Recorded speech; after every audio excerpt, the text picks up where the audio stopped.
ये आपके सामने एक ट्राइंगल है जो कि राइट एंगल ट्राइंगल या राइट ट्राइंगल है। और ये क्यों है? क्योंकि ये इसका जो एक एंगल है ये 90 डिग्रीज का है। और हमने पिछली वीडियोस में भी देखा कि जो सबसे लंबी साइड होती है जो कि 90 डिग्री वाले एंगल के अपोजिट वाली साइड होती है उसको हम हाइपोटेन्यूज कहते हैं। और ये इसको अब मैं लिख भी देता हूँ, इसको हम कहते हैं हाइपोटेन्यूज। और अगरचे ये बड़ा अजीब व गरीब सा लफ्ज़ है, लेकिन हकीकत ये है कि ये इसका मतलब है कि सब 90 डिग्री के सामने वाला जो साइड है वो हाइपोटेन्यूज कहलाती है। और ये किसी भी राइट एंगल ट्राइंगल की सबसे लंबी साइड भी होती है। तो अब मैं क्या करने जा रहा हूं इस वीडियो में, ये मैं इसको मिटा देता हूं। इस वीडियो में मैं ये कोशिश करूंगा कि पाइथागोरियन थ्योरम यानी मसला फिसागोरस को एक राइट एंगल ट्राइंगल इस्तेमाल करते हुए ज़रा से मुनफरिद अंदाज में हल करूं। तो ये हमारे पास एक साइड ए सी है, इसके दरमियान की जो उसको इसकी लेंथ है इसको हमने कहा ए, इसी तरह बी सी की लेंथ को हमने कहा बी, और ए और बी के दरमियान का जो फासला है इसको हमने कहा यह हाइपोटेन्यूज, जिसको हमने कहा इसको हमने कहा कि ये जो है ये है सी। ए और बी दोनों की दोनों छोटी साइड हैं और सी हाइपोटेन्यूज सबसे लंबी साइड है। और अभी हम इस बहस में नहीं जा रहे कि ए छोटा है या बी छोटा है। अब मैं क्या करूंगा कि मैं सी से लाइन ए बी पर एक परपेंडिकुलर ड्रॉप करूंगा, यानी कि एक ऐसी लाइन जो कि 90 डिग्री के एंगल पर इसको टच करेगी लाइन सेगमेंट या लाइन ए बी को। और ये पॉइंट को मैंने कहा डी और 90 डिग्री का एंगल मैंने वहां पर बना दिया था। अब मेरे पास दो ट्राइंगल्स आप देख सकते हैं कि बन गई हैं। आप चाहें तो मैं इसको थोड़ा सा रोटेट करके या पलट के बना दूं ताकि आपको देखने में आसानी रहे कि ये कुछ इस तरीके से अगर इसको मैं पलटा दूं, घुमा दूं थोड़ा सा इस ट्राइंगल को, तो ये साइड बी, ये साइड ए और ये साइड सी। और यहां से अगर मैं एक पत्थर गिराऊं या स्ट्रिंग लटकाऊं इस पॉइंट सी से, और ये तो इसका ये एंगल जो है ये 90 डिग्रीज का होगा। और ये जिस मुकाम पर टच करेगा इस लाइन को ये पॉइंट डी होगा। अब जैसा कि मैंने आपसे कहा कि ये जो लाइन है ये इसको 90 डिग्रीज के एंगल पर टच कर रही है। और इस तरह हमारे पास दो ट्राइंगल्स आ गई हैं, एडीसी और बीडीसी।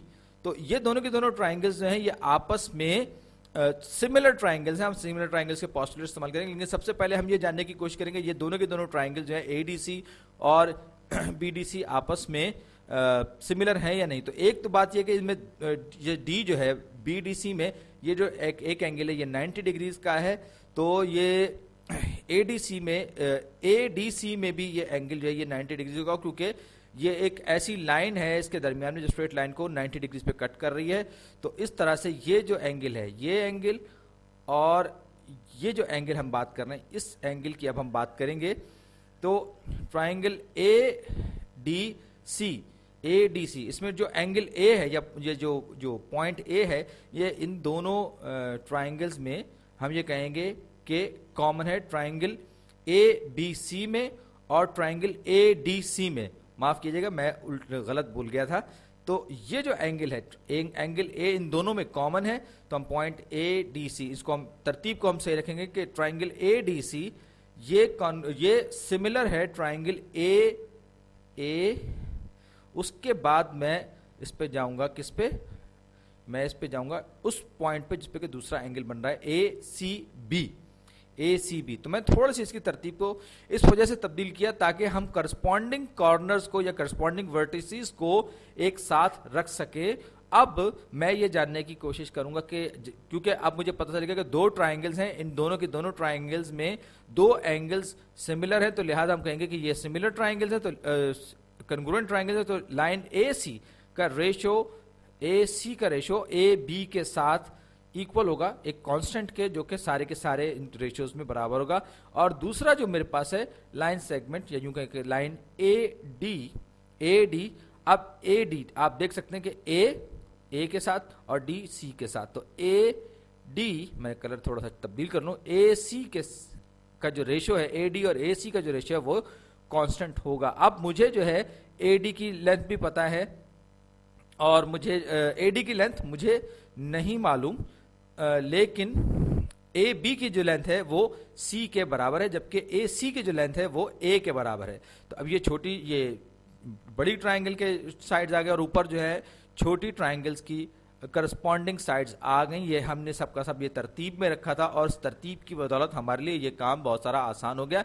ये बात हम बहुत मरतबा पिछली वीडियोस में भी डिस्कस कर चुके हैं और अब एक बार फिर मैं आपको बता रहा हूँ कि करस्पॉन्डिंग साइड्स को हम एक साथ तरतीब में लिखने से हमको जो फायदा होता है वही होता है कि जब हम दो सिमिलर ट्राइंगल्स को आपस में मैच कर रहे होते हैं तो हमें सहूलत होती है। तो AC की लेंथ हमने कहा A के बराबर है, ये दोनों तरफ ये मौजूद था। अब मेरे पास लेंथ ए बी की जो लंबाई है वो मुझे पता है कि ये C के बराबर है, ये पूरी की पूरी लाइन, ये D को बीच में से, अब ये जो लाइन, ये सेगमेंट AD है, इसकी जो लंबाई, इसको मैंने कहा कि ये D के बराबर है। अभी मैंने अस्यूम किया है, तो ये जो C है ये पूरा का पूरा C है, और ये जो अंदर छोटा वाला जो इस ट्राइंगल के ADC के अंदर जो बन रहा है ये D है, और ये जो छोटा सेगमेंट दूसरी तरफ बन रहा है BD, ये इसकी लेंथ मैंने कहा कि ये E है। तो ये इन सब की लेंथ मैंने अलग अलग लिख दी। क्यों लिखी है ये मैं आपको बाद में बताऊंगा। तो ये ए स्क्वायर्ड दोनों साइड से cross multiply, A squared is equal to CD।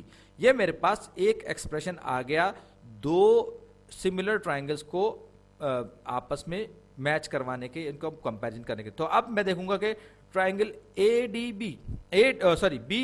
BDC और ट्राइंगल ABC भी आपस में सिमिलर हैं या नहीं, मैं ये जानने की कोशिश करूंगा। तो ट्राइंगल B, मैं तरतीब से चलूंगा, B फिर राइट एंगल D फिर C, और ये सिमिलर है ट्राइंगल C, क्योंकि इस दोनों ट्राइंगल्स में एक एंगल कॉमन है और एक एंगल जो है वो 90 डिग्रीज का है।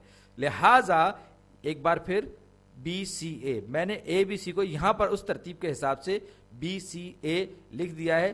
क्यों? इसलिए कि इन दोनों ट्राइंगल्स में दो एंगल्स सिमिलर, यूं कहेंगे कॉन्ग्रुएंट एंगल्स हैं, और जब दो ट्राइंगल्स में दो एंगल्स आपस में कॉन्ग्रुएंट हों तो वो सिमिलर ट्राइंगल्स होती हैं। तो इसी तरीके से एक बार फिर करस्पॉन्डिंग साइड्स के मैं रेशियो लूंगा, तो ये BC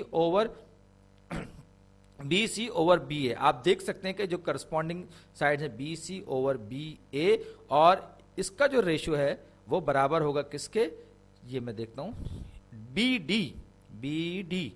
यानी कि ये सेगमेंट BD ओवर, अब इसमें BC, यानी कि कौन सा सेगमेंट, ये BC जो बिल्कुल वर्टिकल खड़ा हुआ है, इसकी बात कर रहा हूं मैं। तो अब मेरे पास यहां पर ये BC की जो लेंथ है वो मेरे पास B है, BC की लेंथ यहां पर भी B है। BA की लेंथ कितनी है, BA कहे या AB कहें, तो ये है C, और फिर BD की जो लेंथ है वो मैंने कहा था कि E के बराबर है।